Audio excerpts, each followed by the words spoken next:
بسم اللہ الرحمن الرحیم۔ چینل میں آنے والے سب دوستوں کو خوش آمدید۔ گزرے زمانے میں خسرو ایران کا ایک بادشاہ تھا۔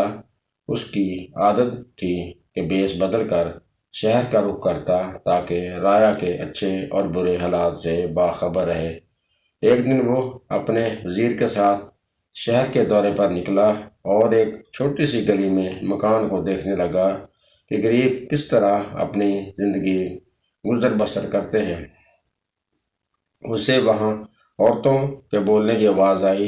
بادشاہ وہاں رک گیا تاکہ حالات معلوم کرے۔ ایک مکان کے دروازے میں جا کر دیکھا تو 3 عورتیں چرخہ کاٹ رہی تھیں۔ ان میں سے بڑی بہن بولی، اگر میرا باس چلے تو میں نان بائی سے شادی کر لوں، مشقت کی زندگی سے نجات پاؤں۔ منجلی بہن بولی، میں بادشاہ کے برچی سے نکاح کر لوں تاکہ عمدہ کھانے روز ملیں۔ چھوٹی بہن نے کہا، تم خیالی پلاؤ بنا رہی ہو تو میں بھی بادشاہ سے پیار کیوں نہ کر لوں، سارا ملک مجھے ملکہ کہے۔ پھر ہنسنے لگی۔ بادشاہ نے وزیر سے کہا، اس گھر کو پہچان لو، صبح 3 عورتوں کو دربار میں طلب کرنا۔ اس کے بعد بادشاہ آرام کرنے چلا گیا۔ دوسرے روز وہ 3 دربار میں طلب کر لی گئیں۔ بادشاہ نے رات کا قصہ پوچھا تو 3 ڈر گئیں۔ بادشاہ نے کہا، ڈرنے کی کوئی ضرورت نہیں، جو بات تھی بیان کرو۔ مجبوراً انہوں نے رات والی بات بادشاہ کے سامنے دہرا دی۔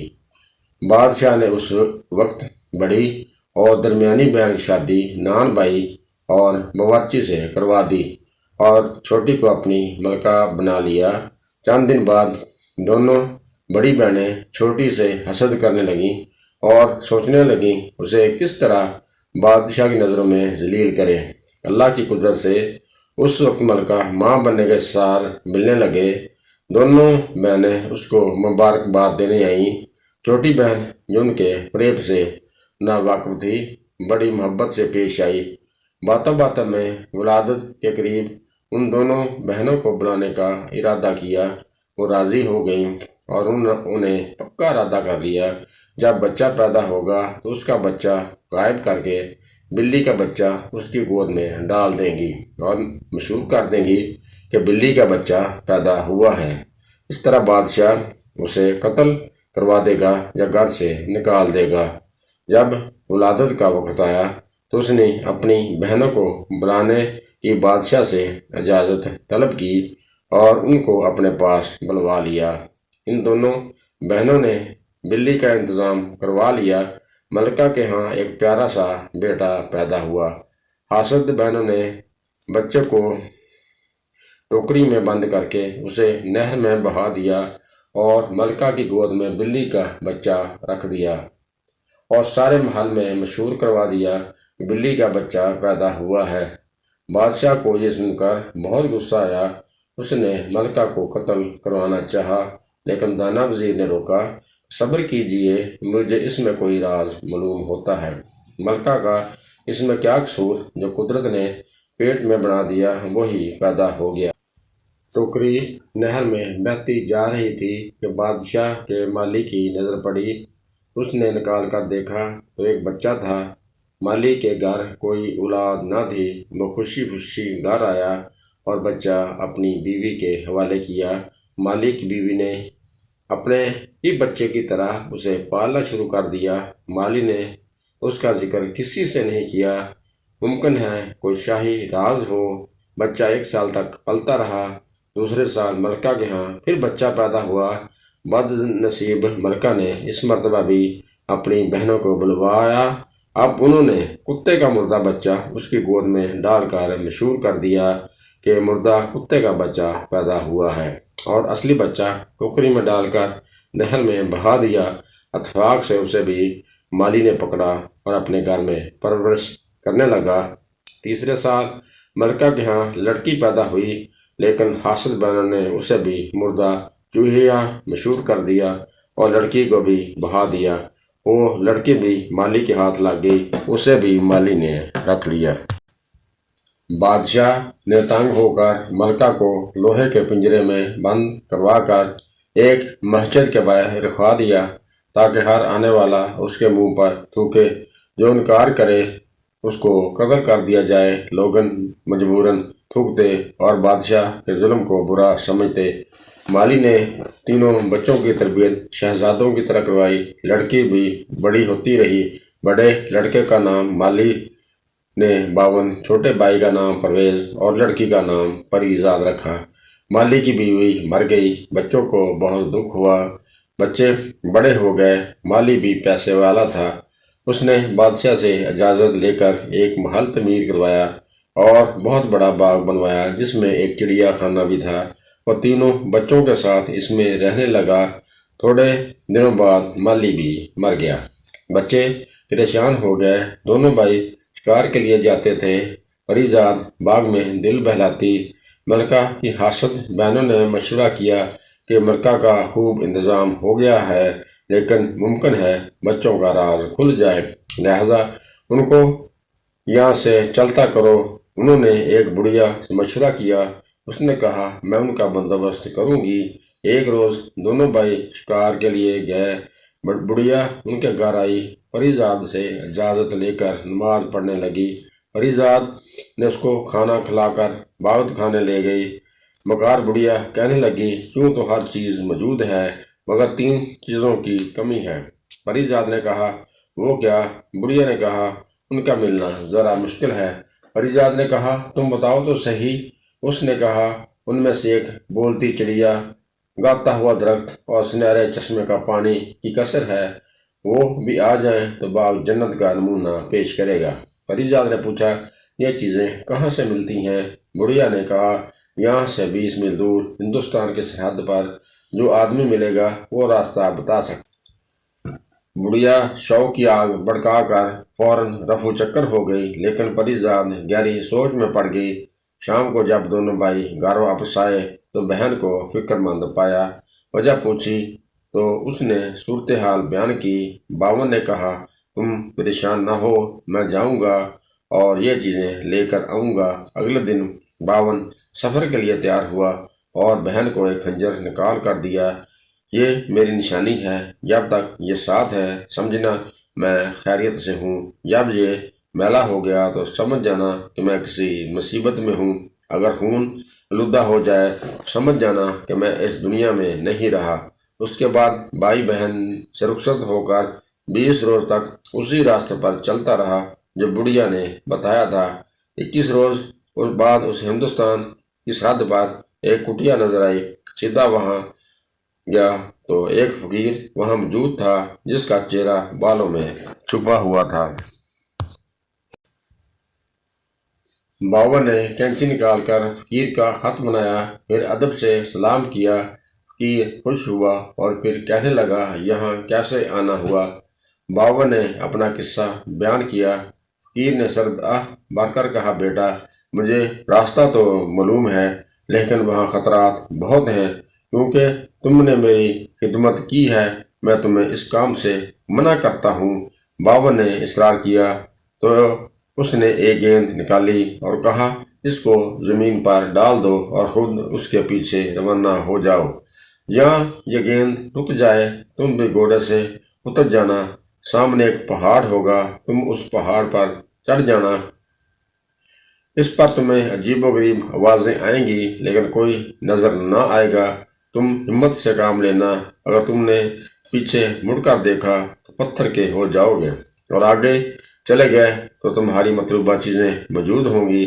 52 نے فقیر کا شکریہ ادا کیا اور گیند زمین پر ڈال کر اس کے پیچھے چل پڑا۔ گیند پہاڑوں کے دامن میں ٹھہر گئی۔ وہ گھوڑے سے اترا اور پہاڑ پر چڑھنے لگا۔ ابھی چند قدم چڑھا، چاروں طرف سے شور مچ گیا، گاڑیوں کی آوازیں آنے لگیں۔ 52 سب کچھ سنتا رہا اور چڑھتا رہا۔ جب مزید اوپر چڑھا تو گالیاں سن کر اس کا خون کھول اٹھا۔ 52 تلوار لے کر پلٹا، کچھ نہ تھا لیکن وہ خود پتھر کا ہو گیا۔ پریزاد روز خنجر اٹھا کر دیکھتی اور دعا کرتی۔ ایک دن اس کی طبیعت اداس تھی، خنجر اٹھا کر دیکھا تو وہ چمک رہا تھا۔ شام ہو گئی لیکن اس کی پریشانی دور نہ ہوئی۔ پرویز باہر سے آیا تو کہا، پریزاد، ذرا بھائی کا خنجر تو دینا۔ پریزاد اندر سے خنجر لائے تو وہ بالکل سیاہ ہو چکا تھا۔ یہ دیکھ کر وہ رونے لگی۔ پرویز یہ دیکھ کر بڑا پریشان ہوا اور کہنے لگا، میں بائی کی تلاش میں جاتا ہوں۔ پری زاد نے کہا، بائی میں اکیلے کیسے رہوں گی؟ وہ بولا، تمہیں خدا کے سپرد کر کے جا رہا ہوں، لیکن اگر باون کو اس حال میں چھوڑ دیا سوچو اس کا کیا ہوگا۔ پرویز نے اپنے گلے سے موتیوں کی مالا تار کر دی اور کہا، جب تک یہ صحیح حالت میں رہے گی سمجھ لینا میں بالکل ٹھیک ہوں، اور جب موتی آپس میں جڑ جائیں تو اور میری موت کا دن ہوگا۔ پری زاد نے ہار گلے میں پہن لیا اور کہا، جاؤ میں تمہیں خدا کے سپرد کرتی ہوں۔ پرویز اگلے دن فقیر کے پاس پہنچا اور وہی باتیں دہرائیں۔ فقیر نے سمجھایا، چند دن پہلے تمہارا ہم شکل نوجوان گیا، واپس نہیں آیا، شاید پتھر کا ہو گیا ہے۔ پرویز نے کہا، وہ میرا بھائی تھا، میں اپنی جان دوں گا یا اپنے بھائی کا انتقام لوں گا۔ فقیر نے جب یہ دیکھا کہ یہ نہیں ٹلتا تو اس کو بھی اس نے بھیج دیا۔ فقیر نے اس کو بھی گیند نکال کر دی اور کہا، اس کو زمین پر ڈال دو۔ پرویز زمین پر گیند ڈال کر اس کے پیچھے چل پڑا۔ اس کے ساتھ بھی وہی کچھ ہوا اور وہ بھی پتھر کا ہو گیا۔ جب وہ پتھر کا ہوا تو پری زاد کے گلے میں ڈالی مالا کے دانے ایک ہو گئے، جس پر پری زاد سمجھ گئی دوسرے بھائی پر بھی کوئی مصیبت آ گئی ہے۔ تمام دن بھائیوں کو یاد کر کے روتی رہی۔ دوسرے دن مردانہ لباس پہن کر گھوڑے پر سوار ہوئی اور اللہ کے بھروسے پر چل پڑی۔ فقیر کے پاس پہنچی۔ اس نے کہا، مجھے پتہ ہے تم لڑکا نہیں، پھر اتنا بڑا ارادہ کیوں؟ میں اپنے بھائیوں کا بدلہ لوں گی یا یہیں کھپ جاؤں گی؟ پھر وہ بھی فقیر کے پاس سے چلی اور اپنے کانوں میں روئی ڈال کر بند کر لیے۔ یہ دیکھ کر فقیر مسکرایا اور کہا، تم ضرور کامیاب ہو جاؤ گی۔ یہ بات اب تک کسی کی سمجھ میں نہ آئی۔ پری زاد پہاڑ پر پہنچ کر گھوڑے سے اتری اور اوپر چڑھنے لگی۔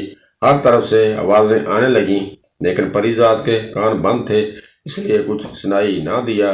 وہ بے خطر پہاڑ کی چوٹی پر پہنچ گئی۔ وہاں ایک چڑیا کا پنجرا لٹک رہا تھا۔ پری زاد نے اپنے کانوں سے روئی نکال کر سنا کہ چڑیا شور مچا رہی ہے، اس کو پکڑ لو، یہ چور ہے۔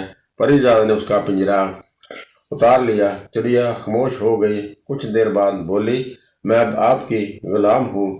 پری زاد نے کہا، گانے والا درخت کہاں ہے؟ چڑیا نے اس کا پتہ بتایا۔ وہ بولی، اس کی شاخ توڑ لو، وہی کافی ہے۔ پری زاد نے شاخ توڑ لی۔ یہ سامنے چشمے سے وہیں پر رکھے ہوئے چاندی کے گڑھے کو بھر لیا۔ پھر پری زاد نے چڑیا سے پوچھا کہ میرے بھائی جو پتھر کے ہو گئے ہیں کہاں ہوں گے؟ چڑیا بولی، اسی چشمے کا پانی ڈالو اور خدا کی قدرت دیکھو۔ پری زاد نے پہلے اپنے بھائیوں کو پہچان کر چشمے کا پانی ڈالا۔ وہ اسی وقت اصلی حالت میں آ گئے اور بہن سے مل کر بہت خوش ہوئے۔ اس کے بعد ان تینوں نے مل کر تمام آدمیوں پر چشموں کا پانی ڈالا۔ پانی پڑتے ہی سب اللہ کے حکم سے اپنی اصلی حالت میں آ گئے اور پری زاد کا بے حد شکریہ ادا کیا۔ اس کے بعد پہاڑ سے نیچے اترے تو دیکھا گھوڑے کھڑے ہیں۔ سب نے اپنے اپنے گھوڑے پہچانے اور ان پر سوار ہو کر سب اپنے اپنے راستوں پر چل دیے۔ وہاں آ کر دیکھا وہاں نہ تو فقیر تھا اور نہ کٹیا۔ پری زاد کہنے لگی، یہی فقیر اس طلسم سے متعلق تھا۔ طلسم کے ختم ہونے کے ساتھ ہی وہ بھی ختم ہو گیا اور اس کے بعد بھائیوں کے ساتھ اپنے وطن روانہ ہو گئی۔ گھر آ کر شاخ اس نے ایک عمدہ جگہ پر لگا دی اور ایک عمدہ حوض تیار کر کے اس میں چشمے کا پانی ڈال دیا۔ جب اگلے دن دیکھا تو اس کی شاخ کی بجائے پورا درخت کھڑا تھا، فوارہ زور سے چل رہا تھا، چڑیا کا پنجرا لٹک رہا تھا۔ سارے شہر میں ان چیزوں کی شہرت ہو گئی۔ ایک روز باون اور پرویز شکار سے واپس آئے تو راستے میں بادشاہ کی سواری مل گئی۔ انہوں نے کوشش کی کہ بچ کر نکل جائیں مگر سامنا ہو گیا، مجبوراً کھڑے ہو گئے۔ جب بادشاہ قریب سے گزرا تو جھک کر سلام پیش کیا۔ بادشاہ نے دریافت کیا، تم کس کے لڑکے ہو؟ انہوں نے عرض کی کہ ہم مالی کے لڑکے ہیں اور فلاں جگہ پر حضور کی منظوری سے محل تعمیر کروایا، اس میں رہتے ہیں۔ بادشاہ کے دل میں ان کے لیے محبت بڑھتی رہی۔ بادشاہ بات کو بڑھانے کے لیے پوچھا، کہاں سے آ رہے ہو؟ جواب دیا، شکار کرنے گیا تھے۔ بادشاہ نے کہا، بغیر اجازت کیوں شکار گاہ گیا تھے؟ وہ دونوں نے کہا، ہمیں پتہ نہیں تھا یہاں شکار کرنا منع ہے، آئندہ خیال رکھیں گے۔ پھر بادشاہ مسکرا کر کہنے لگا، آؤ میرے ساتھ، دیکھوں کیا شکار کھیلتے ہو۔ دونوں بھائی ساتھ ہو لیے۔ جنگل میں جا کر دونوں بھائی شیر مار کر لائے، بادشاہ کے سامنے پیش کیا۔ بادشاہ ان سے اتنا متاثر ہوا اور کہنے لگا، تم دونوں میرے ساتھ شاہی محل میں چلو، کھانا کھا کر چلے جانا۔ دونوں بھائیوں نے پھر ہاتھ باندھ کر عرض کی، ہمیں جانے میں کوئی قباحت نہیں، مگر ہماری ایک بہن ہے، ہم نے آپس میں قسم کھائی ہے کہ اس کے مشورے کے بغیر کچھ نہیں کریں گے۔ آج ہم اس سے پوچھ لیں، کل آپ کی خدمت میں حاضر ہوں گے۔ بادشاہ نے اجازت دے دی۔ دونوں بھائی گھر آئے، لیکن دعوت کا ذکر کرنا پری ذات سے بھول گئے۔ صبح بادشاہ سے شکار گاہ میں ملاقات ہوئی، دونوں نے معذرت کی، غرض اسی طرح 3 دن بولتے رہے۔ چوتھے دن دونوں بھائیوں کو بادشاہ نے ایک ایک گیند دیا، کہا اسے کمر سے باندھ لو، جب کپڑے اتارو گے یہ گرے گا تو تمہیں یاد آ جائے گا۔ رات کو جب لیٹنے لگے تو وہی گیند کپڑوں سے گرے، انہیں بادشاہ سے کیا گیا وعدہ یاد آ گیا۔ دونوں بھائی پری ذات کے پاس گئے۔ پری ذات کہنے لگی، ذرا رکو، میں اپنی چڑیا سے پوچھ کر بتاتی ہوں۔ چڑیا سے پوچھا، کیا میرے بھائیوں کو دعوت میں جانا چاہیے؟ چڑیا بولی، ہاں۔ پری ذات اپنے بھائیوں کے پاس آئی اور کہنے لگی، ہاں، اور دوسرے دن کے لیے بادشاہ کو دعوت دیں، میں اس کا انتظام کروں گی۔ دوسرے روز باون اور پرویز بادشاہ کے ساتھ محل میں داخل ہوئے۔ راستے میں موجود لوگ ان کے حسن و جمال کو دیکھ کر خوش ہوئے۔ بادشاہ دونوں کو لے کر ایک کمرے میں آیا، پھر دسترخوان پر کھانا کھانے لگا۔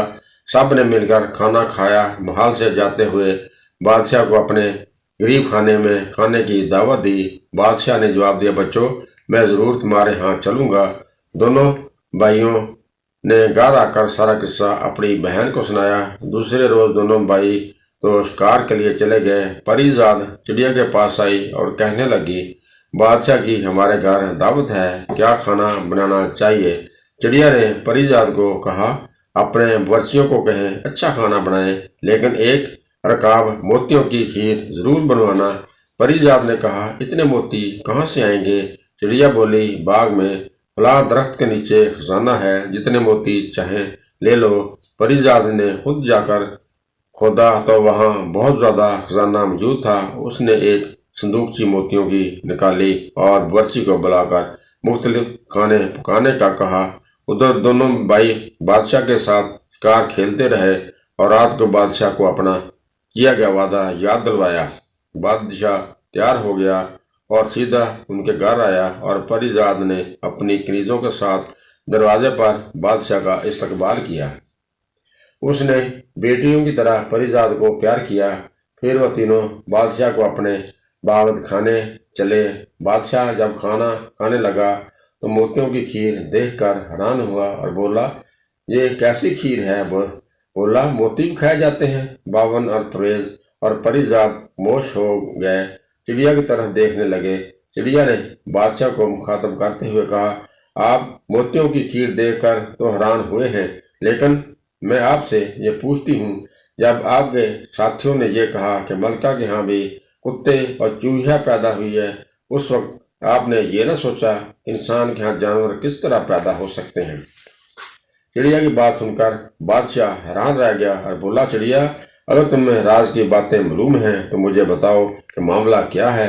چڑیا بولی، ملکہ کی بڑی بہنیں جن کا نکاح آپ نے ان کی مرضی سے کروایا تھا، اپنی چھوٹی بہن سے حسد کرنے لگی تھیں، چنانچہ انہوں نے پہلی اور دوسری بار کے پیدا ہوئے لڑکے کو ٹوکری میں ڈال کر نہر میں بہا دیا اور مشہور کر دیا کہ بلی اور کتے کے بچے پیدا ہوئے۔ تیسری بار بیٹی پیدا ہوئی اور اس کو بھی اسی طرح نہر میں بہا دیا اور آپ کو کہا مردہ چوہیا پیدا ہوئی ہے۔ لیکن خدا کے حکم سے وہ تینوں بچے مالی کے ہاتھ لگ گئے اس نے ان کی خوب پرورش کی، تعلیم و تربیت کی، اور آپ کے سامنے بیٹھے ہیں۔ یہ سن کر بادشاہ اپنے تینوں بچوں کو گلے لگا کر بے حد رویا اور ان سے معافی مانگی، اور پھر تینوں بچوں کو لا کر جامع مسجد کی سیڑھیوں تک پہنچا دیا اور پنجرا کھلوا کر ملکہ کے قدموں میں جا کر گر گیا اور سارا قصہ سنا کر معافی مانگی۔ ملکہ بھی رونے لگی اور اس کے بعد دیر تک تینوں بچوں سے پیار کرتی رہی۔ بادشاہ نے ملکہ کو حمام بھیجا کہ لباس تبدیل کرے اور اس کی حاسد بہنوں کو بلوا کر اسی وقت محل میں قتل کروا دیا۔ ملکہ حمام سے ہو کر آ گئی، اسی وقت سب نے مل کر کھانا کھایا۔ دوسرے روز بادشاہ نے جشن عام کا اعلان کر دیا۔ تینوں بچے نئے محل میں آ گئے۔ اس کے بعد ایک عرصے تک نہایت عدل و انصاف کے ساتھ حکومت کی۔ دوستو، امید ہے کہ آپ کو ہماری آج کی ویڈیو ضرور پسند آئے گی۔ اگلی ویڈیو تک اجازت دیجیے۔ اگر اللہ کو منظور ہوا اور سانسوں نے وفا کی تو اگلی ویڈیو سے آپ سے پھر ملاقات ہوگی۔ خدا حافظ۔